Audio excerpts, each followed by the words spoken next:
Hello everyone, welcome back to my channel and welcome back to my Days of December project.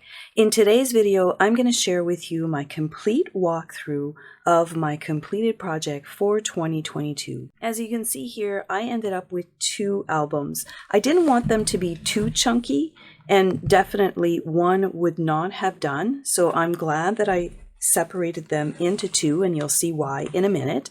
So I will go through this walkthrough with you. I will share some of my reflections on some of the items that are in this album, but if you want to see all of how this came together this year, I will link the full playlist down below and at the end of this video.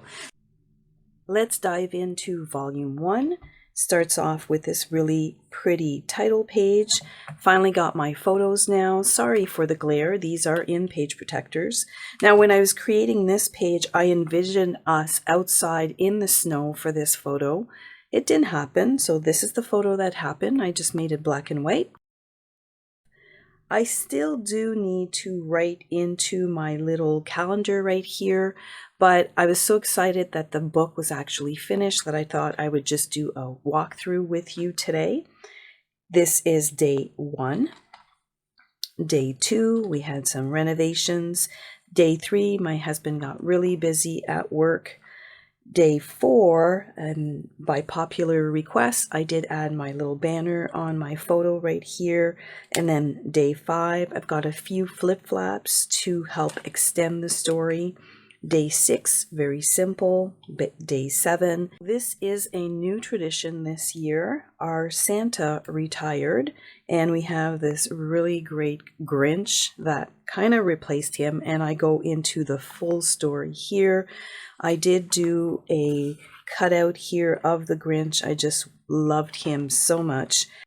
I couldn't pick just one photo, so I sized them all down to 2x2 photos to capture this really cool experience. Here you have a full-size photo. Really like the way that that turned out. This might actually be my Christmas card next year. We've got day 9, day 10, 11, and then day 12 here. I'm going very quickly. If you want more details, definitely check the previous videos. Here's day 13, 14. I did mix in everyday life and Christmas because it's December, but there's a lot of other things that are going on in December. Here's a full-size 6x8 photo, and in one of my previous videos, someone had commented just to add the banner on the top, and you know what? She was right. I think that it looks really great. This here is a complete flip out with flip-flaps. I really like the way that this worked out. I was able to add my story, and I love how it flips out and it stays closed with a magnet. And then we go on to day 16, day 17, and then day 18. When I was trying to separate my books into 2 volumes, I was trying to make them sort of even and kind of stop them at a good spot. And I think that I contemplated doing this one and I went back to it. I like this one because it does have a pull tag for the little story. And I actually changed my title here to Glam Day because that's what it was. I was getting my hair done.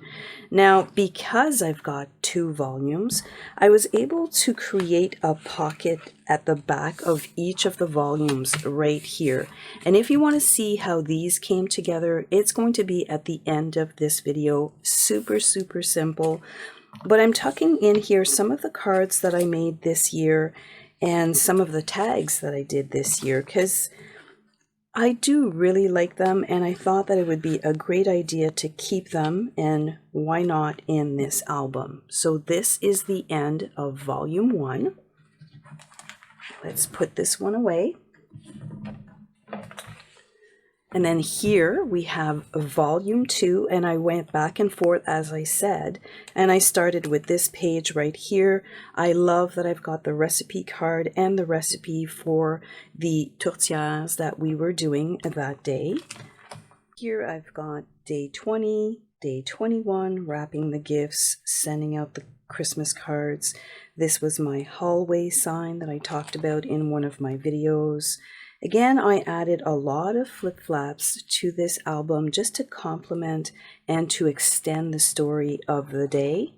Here is Christmas Day, and it continues on to this day right here. I did keep my mother-in-law's handwritten Christmas card, and I snuck in a photo in here, so I just created a pocket with the card. This is the great shaker page that I made, which I really, really love. And this is the page that I refer as my Tetris page because it's got flaps, it's got pullouts, one more flap here and another pullout. Now I definitely need to journal about what we all accomplished in 2022 and what we hope to accomplish in 2023. That remains to be inside the book. Then I've got day 28. 29 was the new ornament that I bought this year, and here I just added the cost of things. And I thought it was a really nice way to document what was going on. I kind of needed a bit of fillers after Christmas. We did go see a great play, so I really enjoyed that. And then I finished it all off with a really great shaker page here for New Year's Eve. Again, here I've got a second pocket. So I've got a second pocket right here where I'm adding some of the Christmas cards I made this year and some of the really pretty tags. You know that tag that is so pretty that you just can't put it on a gift? Well, this was it, and I thought, hey, let's keep that one. And these ones right here.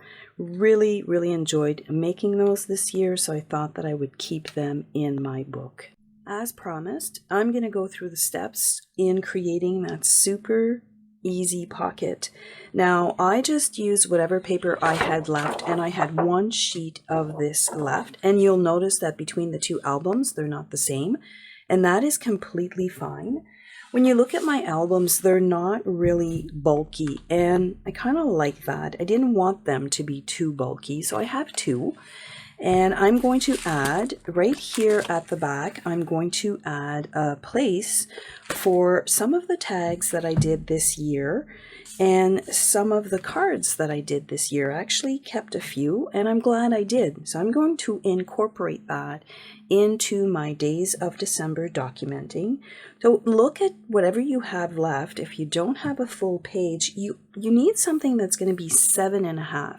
Now 7.5 might be a little wide for you, but I'll show you how it looks when it's all done. So I'm going to cut this at 7.5. So here's my 7.5 piece. I'm going to keep the branding strip to decorate with. Now it's pretty busy, but once I add these in the front, it'll be fine. I'm going to bring in my scoreboard, and I'm going to score this piece right here at 8.5.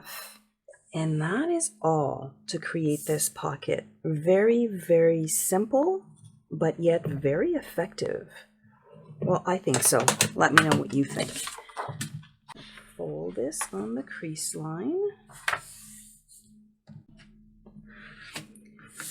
And I thought, okay, how am I going to dress this up? I'm going to add this. I'm going to add that. Nope, I'm not going to add anything. I am going to add this right here because I do like that. So I'm just going to adhere that to the pocket. And that is going to be it. Okay, so I'm going to adhere that to the front, and we are going to close off the pocket, add it to the back of the book, and you don't have to add cards in here. You can add whatever you would like. I just thought, you know, I spend a lot of time on my cards, and it would just be really nice to keep a few of them, if I don't give them all out, that is. Okay, so I like the way that that's turning out. Next step is to add right here at the back. Now I'm using red line tape, and I think that this tape is really good for surfaces such as the back of this album. I will let you know if it comes out, but I think that it's going to work out. So I'm adding one right here at the top. I'm going to add one right here where the pocket forms, just to give it extra stability. one definitely at the bottom. I'm going to burnish that in. Just make sure that it's nice and secure. Now you could use the red line tape here. I'm just going to use thin 3D foam tape. And the reason why is that I find that it gives you like just a little bit of lift and separation for your pocket. Now I could have done a pocket with, you know, little flaps. I could have done a whole bunch of things, but at this point here, I just wanted to keep it super simple and just get it done. I'm not planning on adding a whole bunch in here. I'm just going to add a few of my favorite cards and tags, and we're going to call it good. By adding the 3D foam tape, it just creates a little bit of a separation here, and it just makes it a little bit easy to access the pocket. Okay, I'm going to bring in the book, and I'm going to literally just eyeball this, and I'm trying to leave equal distance from the edge here. Now, one thing that you will notice when the book is closed, you really do see this back here. If you don't have tags or cards, you can also put in additional photos back here, anything to complete your book. So I am going to adhere this down.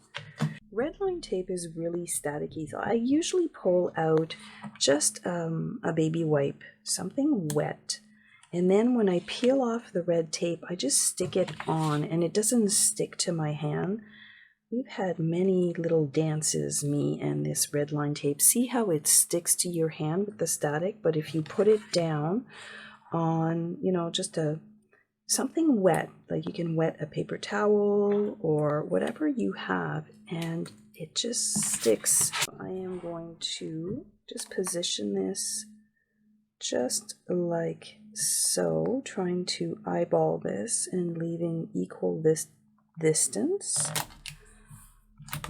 And the reason why I didn't close this right away is that I want to burnish that in. I'm going to burnish that into the back, because if you remember, I added a piece right here. So I'm just going to burnish into the book. And for now, it seems really, really secure, like it's not coming out. So the last thing to do is to pull the backing off the 3D foam tape and just to line this up to create this little pocket right here.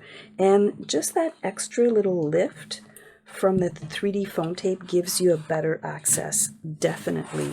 So let's move this out of the way, and now I can insert all of my really pretty tags. Like, I was really happy when I did these tags. Some were for classes and some were part of a collaboration that I did with my really good friend Janice. So look at that. This is going to look good. And then we're going to add this last one right here. I'll probably end up cutting these or tucking them underneath. But I really like that I was able to, because my book wasn't super bulky, I was able to add some of these in there. And it definitely is part of the experience and the days of December documenting. This is what December looked like for me this year, and I really enjoyed this process quite a bit. There's a lot of different things in here, everyday life, documenting Christmas with young adults, and it was a lot of fun. And I know that it's something that I will treasure, and hopefully these guys will treasure for years to come. I will try this again next year with the lessons that I've learned this year. Hopefully you've learned some too along the way. Thank you again for hanging out with me, and I hope you have a wonderful day. Bye for now.